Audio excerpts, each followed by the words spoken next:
আসসালামু আলাইকুম। আসলে গতকাল থেকে অনেক ব্যস্ততার মধ্যেও আমি চাইছিলাম একটা ভিডিও দিব। তো দুঃখের সাথে বলতে হচ্ছে আমাদের আপোষহীন নেত্রী। আমি হয়তো আগে ভাবতাম অনেক কিছুতে আপোষ করা ভালো, কিন্তু না, সেই ধারণা আমার সম্পূর্ণরূপে পাল্টে দিয়েছে আমাদের আপোষহীন নেত্রী বেগম খালেদা জিয়া। বেগম খালেদা জিয়ার সবচেয়ে বড় পরিচয় হলো উনি একজন জিয়াউর রহমানের স্ত্রী। তিনি আবার স্বাধীনতার ঘোষক, আবার উনি সেক্টর কমান্ডার। বাংলাদেশ প্রেমী একজন সেক্টর কমান্ডার শুধু বললেই ভুল হবে। উনি পাকিস্তান থেকে চলে এসে বাংলাদেশে যুদ্ধ স্বাধীনতার জন্য। তো উনার সহধর্মিণী, যাকে উনার কাছে রেখে উনি শাসন কার্য পরিচালনা করেছেন।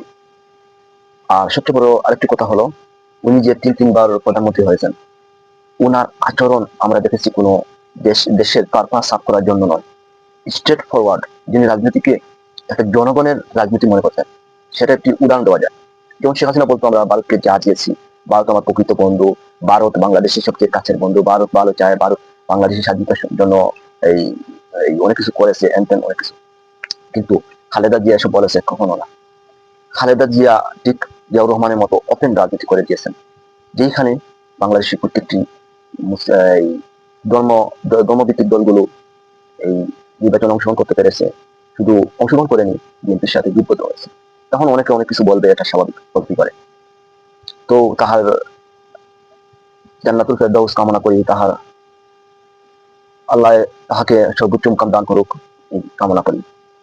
আর খালেদা জিয়ার অবদান সম্পর্কে বললে আমি কি বলবো, আমাকে আরো অনেক ভালো ভালো মিডিয়া গুলো বলবে।